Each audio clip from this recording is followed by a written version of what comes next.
Los capítulos emitidos en este podcast no suplen una consulta médica o nutricional. Tampoco posicionan una postura o tratamiento. Son únicamente charlas con profesionales del área de la salud que nos brindan conocimiento para público en general. Para diagnosticar y brindar tratamiento oportuno, acércate a tu médico y nutriólogo de confianza. Hola a todos, bienvenidos a este nuevo capítulo de Nutrición en un Clic. El día de hoy estoy súper feliz porque tenemos un episodio muy interesante y básico en la formación de cada uno de nosotros los que estamos desde este lado teniendo pacientes, pero también desde la parte de a dónde voy a acudir si yo necesito acompañarlo con la especialidad de hematología. Hoy vamos a adentrarnos, ver lo común que es, ver cuánto falta nos hace, incluso derivar a nuestros pacientes en casos a veces que nos parecen convencionales o que sentimos que los alcanzamos, a veces no. Este episodio tiene la intención de llegar a tiempo, de generar medicina preventiva, y para este episodio que le vamos a llamar hematología en la nutrición, nos acompaña la doctora Raquel, quien es especialista en hematología. Y estoy muy feliz porque hace muchos años que nos conocemos, entonces para mí este reencuentro me da muchísima ilusión y me encanta que la gente que conozco y que le tengo mucho cariño en los años, pues vaya creciendo tanto. Es para mí un orgullo verte por aquí, un honor tenerte. ¿Cómo estás? Bien, Jackie, muchas gracias primero pues por la invitación, por invitarme a este espacio tuyo que estás creando y que también estás creciendo, y es precioso verte con esta energía y bueno, con esta misma intención, ¿no?, de llevar información buena y preventiva. Pues vamos a comenzar. Así es, muy bien. Y para adentrarnos, me encantaría que para quienes no te conozcan les cuentes quién es Raquel, por qué estudiar medicina, qué fue lo que te impulsó, lo que te apasionó y la parte de elegir la hematología. ¿Por qué? Bueno, no es una pregunta tan sencilla, ¿no? Pero creo que también mucha curiosidad por conocer, por saber cómo funciona el cuerpo humano, entenderlo, ¿no?, como un ser complejo, pero bueno, desde la funcionalidad, y ahora ver cuándo se enferma. Y en la enfermedad vienen implicadas un montón de cosas. Como hematología me llama la atención y me encanta, y diré que es la mejor especialidad, porque somos muy integrales. Entonces, para hacer el diagnóstico y el correcto tratamiento de una persona, tenemos que tomarlo en cuenta todo, desde lo que te platica el paciente, su historial, y finalmente hacer un buen diagnóstico con los estudios que traen, y muchas veces complementario con estudios muy especializados, ¿no?, muy moleculares y demás. Total que un diagnóstico va desde algo muy sencillo, hasta decir una anemia, a algo ultra, a lo mejor más complejo, y entonces el diagnóstico se vuelve súper integral. Eso es lo que me gusta de la hematología, lo sencilla que puede ser, pero que también hay una complejidad muy bonita ahí. Así es, y que al estudiar la fisiopatología, uno dice, wow, qué sorprendente, ¿no? Es que yo les digo a los pacientes, es que cuando uno lo ve desde este punto, uno dice, ¿cómo el organismo va compensando tanto hasta el punto en el que llegamos a alguno de estos diagnósticos? Totalmente. O simplemente el organismo no quiere enfermar, solo compensa y vamos ahí viendo estos eventos. Bien, si tuviéramos que describir una misión muy personal en tu Sí. vida, ¿cuál sería el día de hoy? Yo creo que aprender a disfrutar la vida, ¿no? Para mí la vida es un equilibrio entre todos nuestros aspectos, ¿no? El profesional, el personal, entre lo que hacemos y disfrutamos, y yo creo que eso. Fíjate que eso me ha traído mucho de recompensa a la hematología, y es que los pacientes nos enseñan, Jackie, y uno Mucho. aprende tanto de ellos que te cambia el chip y cambia la percepción en la que uno vive también. Entonces, yo creo que es eso, aprender a vivir, a relajarse a veces un poco y Exacto. disfrutar. Sí, la resiliencia, ¿no? Sí. Que ellos tienen esa buena actitud, esa perseverancia, es algo que, wow, son maestros de Que uno aprende de ellos. Tienes toda la razón, Sí. claro que sí. Cuando hablamos acerca del trabajo, ya nos comentaste un poco de esta inspiración. ¿Qué es lo que te inspira todos los días a decir, yo hoy otra vez me despierto y voy a atender a mis pacientes? Definitivamente ellos. O sea, yo creo que uno como, al menos como médico clínico, vive por los pacientes. Ellos son los que nos dan esa energía y esa motivación. Una, porque se merecen esa atención, y otra porque esto te decía, te dejan tantas cosas, tanto aprendizaje, no solamente en el área médica, sino en el área personal. Entonces, yo creo que eso, Jackie, esa relación que se genera, que se crea, ese vínculo, Sí. que no se rompe y que se puede estirar y que puede acompañarte toda la vida y que va a haber pacientes que los vas a llevar en tu corazón justo por todos esos aprendizajes que nos dejan. Eso, y también como que he aprendido mucho el valor de la compañía, ¿no? Y a veces hay situaciones de todo un poco, pero hay personas que no tienen tanto vínculo, tanto soporte familiar, y entonces a veces uno como médico también poder acompañar a alguien a través de un proceso de enfermedad, poderles explicar, quitar las dudas, y explicarles todo lo que conlleva el tratamiento y qué esperamos, Sí. plantear bien eso, ya es mucha ganancia. Sí, sí, sí, sí. Y se me hace de las especialidades y de las carreras más nobles, porque justo está este vínculo. Y es algo también que gozamos actualmente, ¿no? Sí. Recordemos, yo creo que todos tuvimos a algún maestro o vimos en algún momento, tuvimos algún acercamiento en una consulta con algún médico que justo nos enseñaban la parte contraria.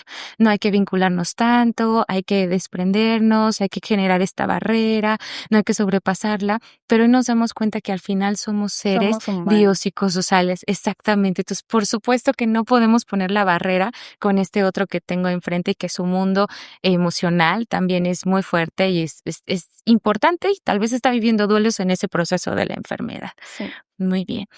Para adentrarnos un poco en el tema, a mí me encantaría que nos contaras tu experiencia hasta ahorita. ¿Cuáles son los diagnósticos más comunes que tú ves en la consulta el día a día? Ok, mira, la hematología, para que también todo el mundo lo conozca, se divide, digamos, las enfermedades las estudiamos desde 2 puntos de vista, digamos, la hematología benigna y la hematología maligna. Entonces, hematología benigna son enfermedades, digamos, mucho más sencillas, como la anemia, como las plaquetas bajas, o por el contrario, cuando sube mucho la sangre o suben mucho las plaquetas.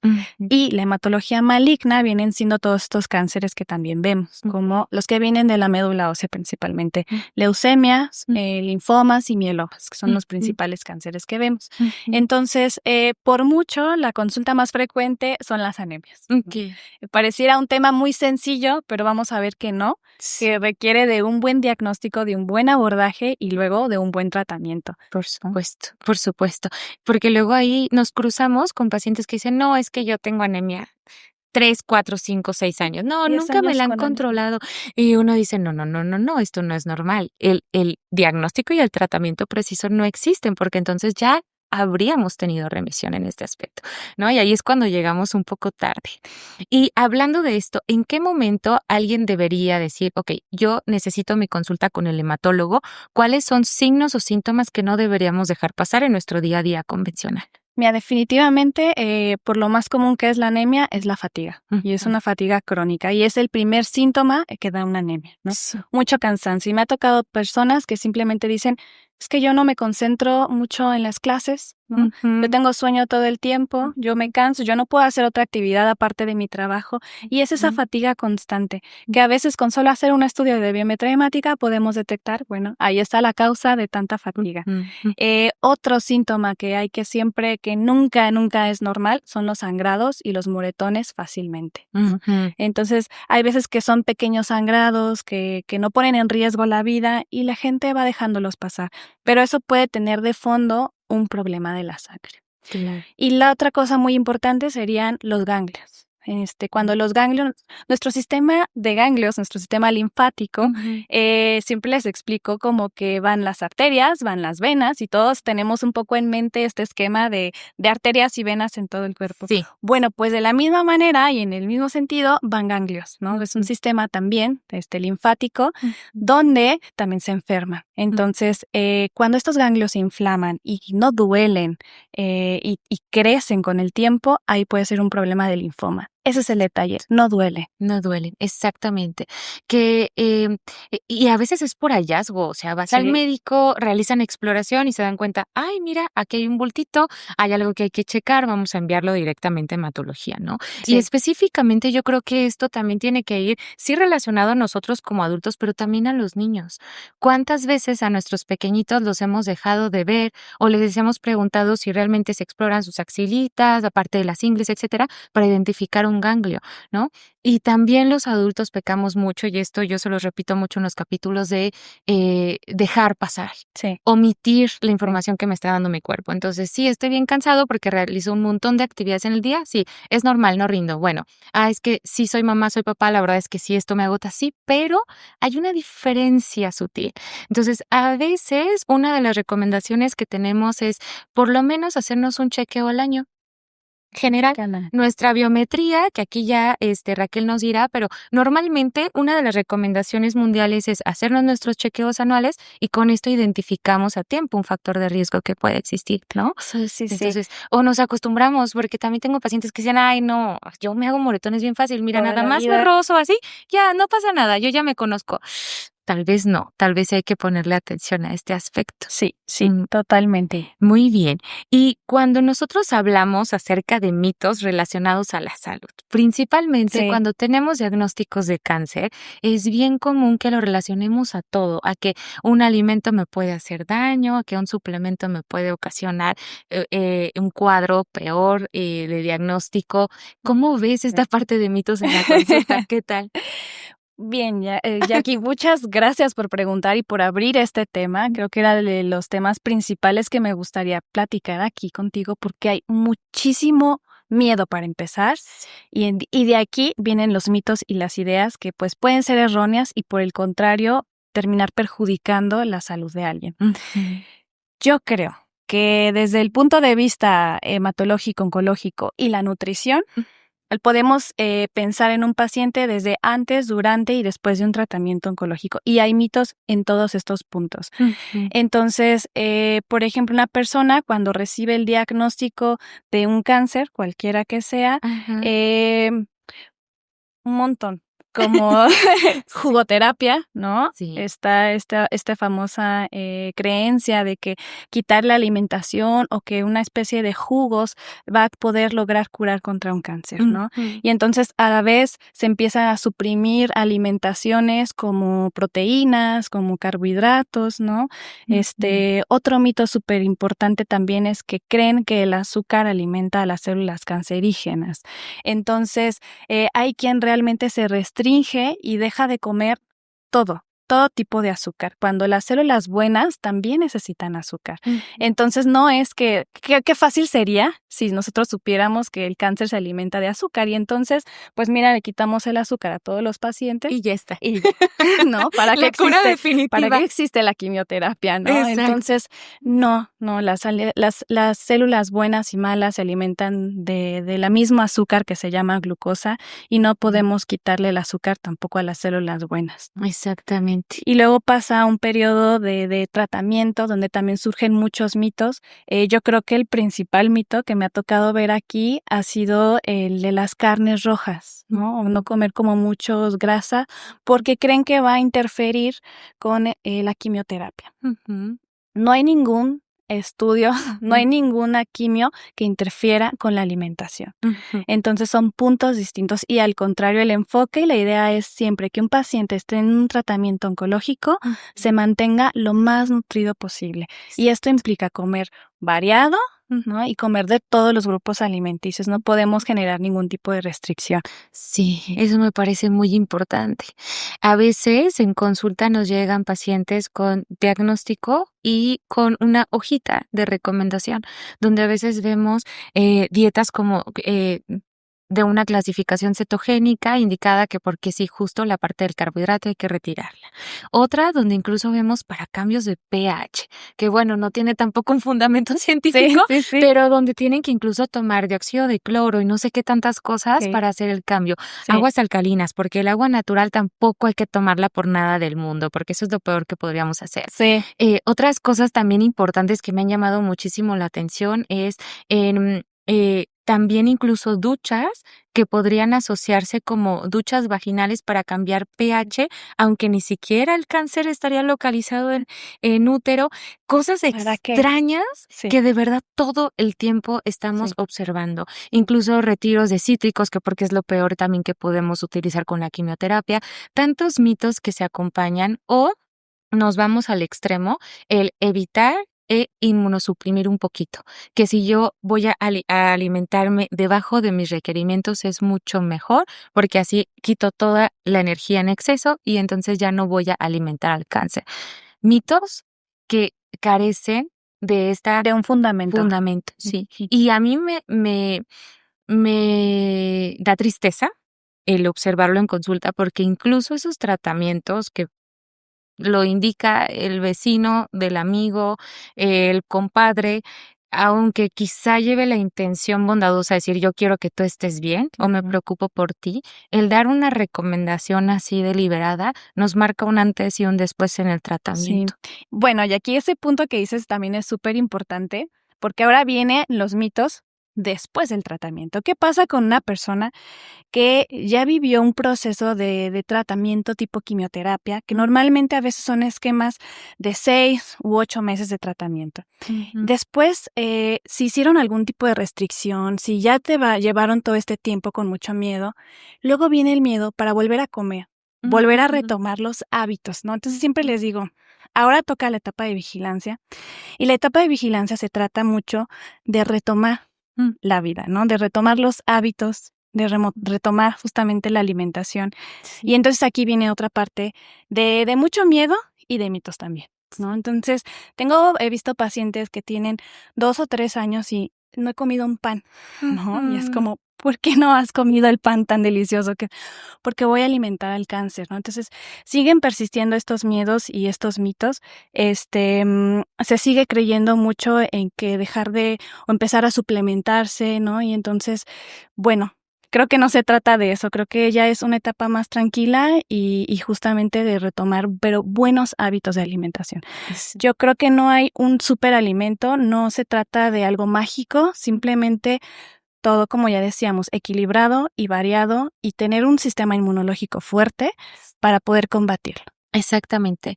Yo considero que es como yo les digo, no podemos poner las canicas en una sola cubeta. Es como si tuviéramos varias y hay que repartirlas en la parte de cada uno de los tratamientos que se acompaña.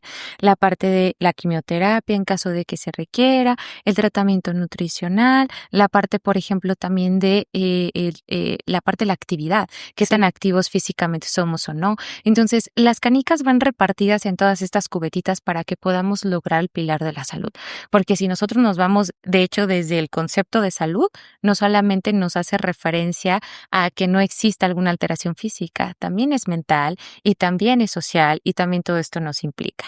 Y yo creo que lo más importante también es este exceso de información que tenemos allá afuera de fácil acceso, de forma gratuita. Por ejemplo, el otro día me platicaba un paciente y me decía, es que ahora tal parece que voy agregando un pilar diferente y me voy haciendo cargo y responsable de mi alimentación, pero ahora también tengo que pensar en los disruptores metabólicos que hay en las botellas de plástico, en el tupper donde me sirvo la comida y en el agua de donde no sé qué, y entonces en los cosméticos que también uso porque también son cancerígenos, etcétera, etcétera. Entonces, bueno, es que eso es parte de todo lo que influye en el miedo más que en la parte preventiva, ¿no?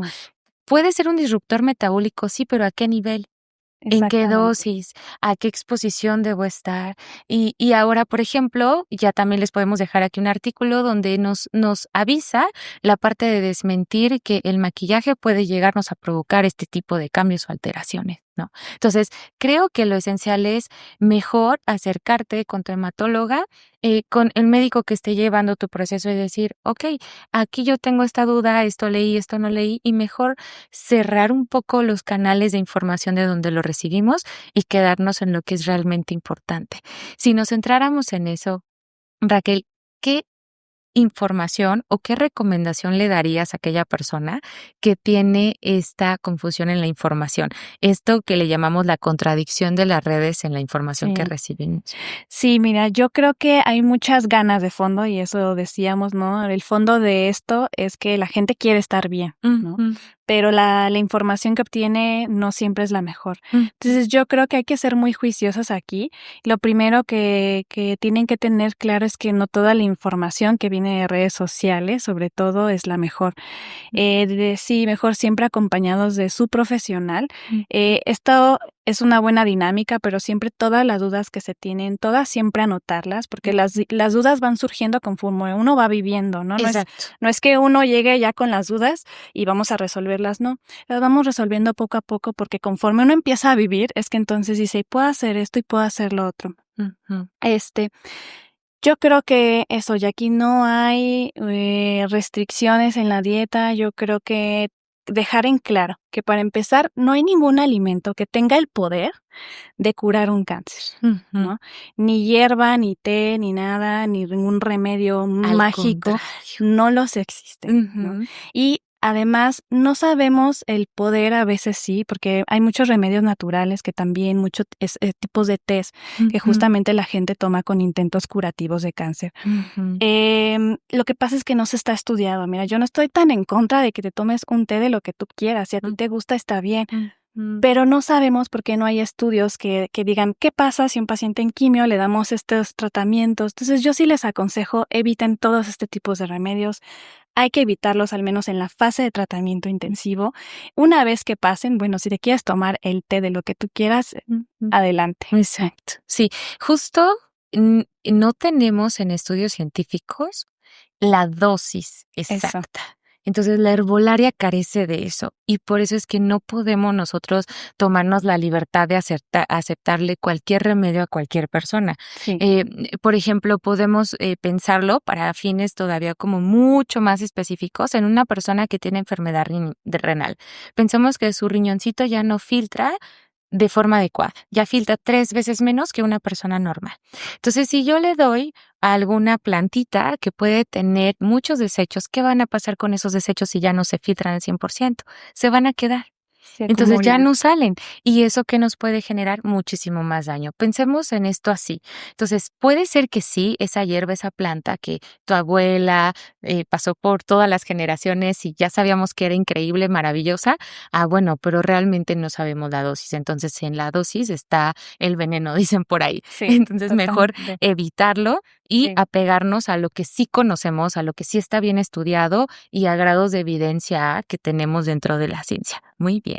Cuando hablamos acerca del papel en la nutrición en el paciente con cáncer o enfermedad hematológica, ¿qué pronóstico tú has visto en un paciente que tiene malnutrición a uno que no y reciben tratamiento? Sí, eso es súper importante, es más importante de lo que creemos, pero una evaluación nutricional inicial antes de recibir tratamiento es importante, porque podemos detectar justamente problemas tanto de desnutrición como de obesidad. Y los dos extremos son malos. Son pacientes que justamente tienden a tener más complicaciones. El paciente desnutrido, simplemente porque sabemos que a veces la quimioterapia implica hospitalizaciones largas también. Entonces, puede ser que se desnutra todavía más. Y entonces, ahora sí, que no tiene defensas para protegerse y es muy susceptible o es muy fácil que tenga infecciones que pueden ser mortales. Exacto. Un paciente, por el contrario, con obesidad o cualquier grado de obesidad, también tiene más tendencia a complicarse. Y esto aquí va más por la quimioterapia, porque la quimioterapia también, se metaboliza a veces en el tejido adiposo, se guarda y entonces son pacientes que tienen más toxicidad por la quimioterapia. Digamos que eso hace que la quimio o estas sustancias circulen más tiempo en la sangre y entonces más efectos secundarios y por lo tanto más complicaciones y el pronóstico es peor. Intentamos siempre llevar a un paciente a un tratamiento en las mejores condiciones. Claro Esa que es la sí. premisa, ¿no? Sin infecciones. Si detectamos desnutrición u obesidad, bueno, hablar con el equipo de nutrición para tratar de mejorarlo un poquito antes de entrar a un tratamiento así. Por supuesto. Sí, y justo por norma debería existir siempre antes de cualquier tratamiento, no solamente un tratamiento para cáncer, una evaluación nutricional. Partimos Sí. de ahí, ¿no? Entonces tenemos cuestionarios que son muy facilitados, incluso hay algunos que se pueden aplicar por los mismos pacientes, se los podemos compartir y ellos pueden incluso llenar casillas y con nosotros vemos si existe o no existe riesgo. Pero bueno, eso es algo que tenemos todavía que talachar para que lo logremos y que sea parte integral de nuestra evaluación. ¿Cómo crees que podríamos nosotros clasificar y definir qué es una anemia, ya que hemos estado hablando de eso. Sí, ya hablamos mucho de la parte oncológica. Vamos a pasar a esto que es más común. Sí, exactamente. Bueno, la anemia es, digamos, cuando la hemoglobina baja, ¿no? La hemoglobina es parte de los eritrocitos, ¿de acuerdo? Que son células en nuestro cuerpo que nos ayudan a llevar oxígeno a todo el cuerpo. Entonces, cuando estos eritrocitos baja, consecuentemente baja la hemoglobina y nosotros lo vemos a través de un estudio tan sencillo como es la biometría hemática. Entonces, la anemia justamente es un nivel de hemoglobina por debajo de 12 en mujeres, por debajo de 13 en hombres, ¿no? Empezamos por ahí. Y de ahí la empezamos justamente a estudiar. La misma biometría hemática nos da varios parámetros para empezar a clasificarla y lo hacemos de acuerdo al tamaño que tienen los eritrocitos, si se hacen más chiquitos, si se hacen más grandotes, si el tamaño no se ha modificado o si hay poblaciones con eritrocitos chiquitos, otros grandotes. Entonces eso ya nos empieza a dar algunas pistas de hacia dónde puede ir el origen de una anemia, ¿no? Hay un estudio también que debería ir de cajón en toda anemia y que se nos olvida mucho pedir, ¿no? A los médicos generales o a los médicos en general, es que cuando vean un problema de anemia, pidan reticulocitos, ¿sí? Es un estudio muy sencillo también.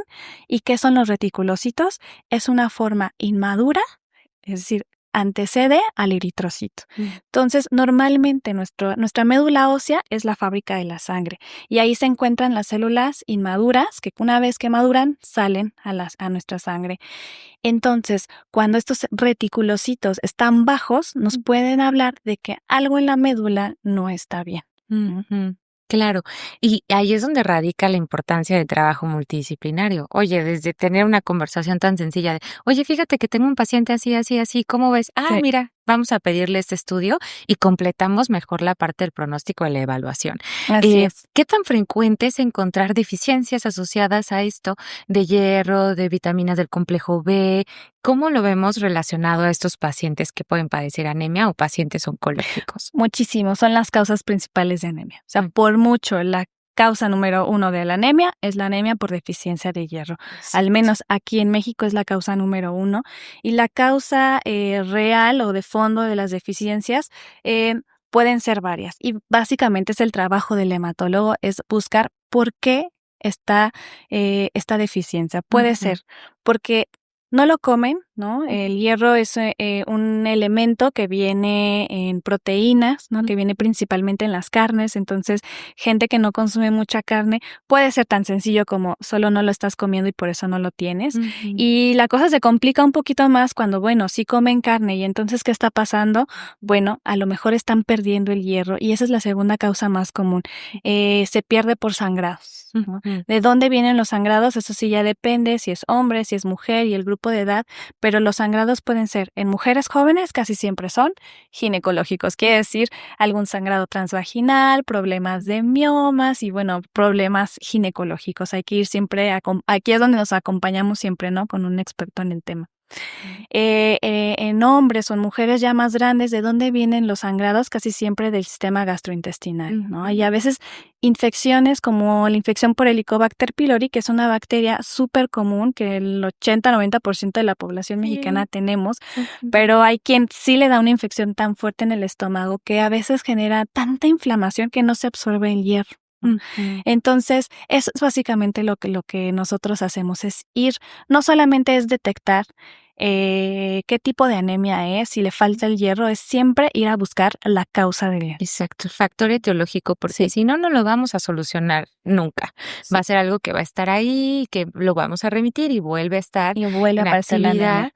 Así es. Y esto es tan importante como hasta hacer la pregunta en la parte del interrogatorio, nuestra historia clínica, como ¿cómo es tu menstruación? ¿Cuántos días estás menstruando? Totalmente. Lo consideramos un sangrado normal o abundante y de ahí también vamos derivando. Desde ahí. Muy bien. ¿Qué estrategias considerarías más efectivas para prevenir justo la anemia ferropénica? Una buena alimentación, Jackie, ¿no? Tan sencillo como eso. No es necesario la suplementación a menos que haya un problema real de anemia. Para prevenirla hay que comer bien. y comer de todo, ¿no? Sí. Las proteínas sobre todo de origen animal, que es, pues sería pollo, carne de cerdo, de res, la verdad es que aquí ya en gustos, ¿no? El que prefiera el paciente, pero que siempre haya un consumo de carne y también de frutas y verduras por el ácido fólico, ¿no? Entonces, pensemos en todo, en la vitamina B12, que también viene de las carnes, en el ácido fólico y en el hierro. Otra de las justificaciones para dejar de excluir alimentos, por favor. Sí, es justo esto, que de todo lo que comemos vamos llenando este Teniendo. tanquecito, que yo les digo que es como el carro. Si tú a un auto que necesita gasolina no le pones, pues va a estar muy hermoso, precioso del año, pero no va a arrancar ese auto. Entonces, ¿por qué? Porque ¿qué información es la que yo le estoy dando a mi cuerpo para que pueda hacer todos sus procesos normales durante el día? Bien, cuando hablamos acerca de pacientes bariátricos, yo quisiera meterme un poquito en este tema, porque vemos también muchos pacientes, en este caso conmigo en consulta, y hay momentos en los que a veces olvidan su tratamiento, olvidan la parte de la suplementación, que aquí sí puede ser condicionalmente esencial. Sí. Condicionalmente. ¿Por qué? Porque depende si es una cirugía malabsortiva o solamente restrictiva. Y también en las restrictivas tenemos un problema por ahí de activación para la absorción, pero es mucho, por mucho menos frecuente. Entonces, a mí me gustaría aquí saber en qué momento nosotros tendríamos que pensar que te lo tenemos que referir. Va directo a hematología porque ya me llegó con hemoglobina de tanto, o veo que los eritrocitos o los reticulocitos, que ahora los vamos a incluir en la parte de la evaluación, ¿sí? ¿En qué momento tendríamos que pensar en enviártelo? Cuando esta anemia persiste a pesar de la suplementación. Aquí depende mucho del tipo de cirugía que se realiza, como bien dices, y hay cirugías que a veces por cómo se realizan, se llevan la parte del intestino donde se absorbe el hierro. Entonces, cuando ocurre esto, lamentablemente sí son personas que van a tener que vivir en suplementación y muchas veces el suplemento tomado no basta. De hecho no tiene un sentido porque ya no está la zona anatómica en la que se absorbía. Entonces, ¿qué se hace en estos casos? La suplementación con hierro es por vía intravenosa, es decir, en la vena. Es una aplicación también muy sencilla, de la cual también me gusta a mí hablar mucho, porque también existen miedos y muchos mitos respecto a poner el hierro en la vena, y muchas veces es un tratamiento mucho más seguro, por mucho más eficaz, porque entonces no se tiene que absorber directamente la cantidad de hierro que se pone en la vena, es esa la que se está dando y ahí está, y se va a utilizar, ¿no? Ya no tiene que pasar por ningún proceso de absorción en el intestino. Entonces, es muy seguro además, y es ahí lo que en muchos pacientes terminan en esto. ¿En qué momento justamente ver un paciente que está con anemia persistente?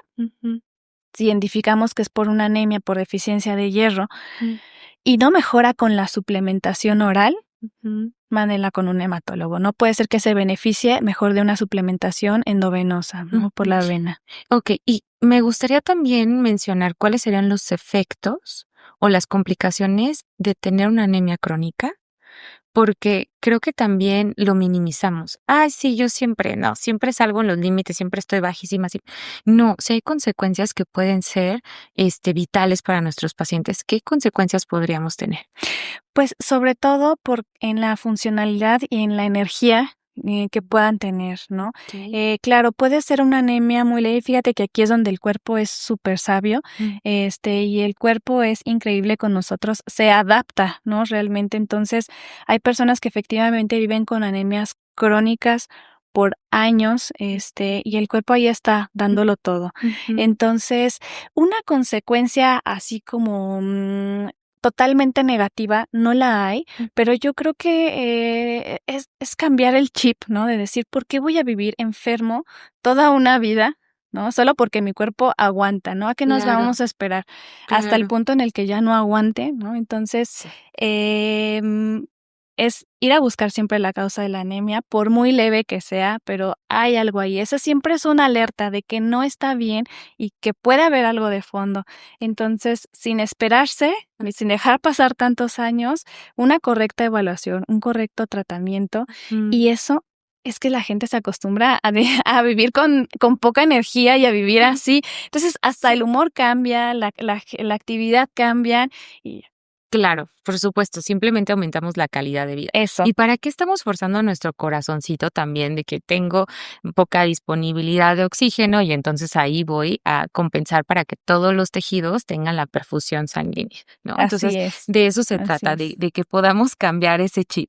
Sí. Bien, ¿en qué situaciones consideras que el nutriólogo no es suficiente? ¿En qué momento estamos llegando demasiado tarde y ni siquiera debería esforzarme por brindar una suplementación? O sea, directito, yo digo ya, en este momento que me mencionas, veo una anemia que ha sido crónica, mejor ni le muevo, pasamos directo, pase directo. Justo ahí, en la Ok. cronicidad, ¿no?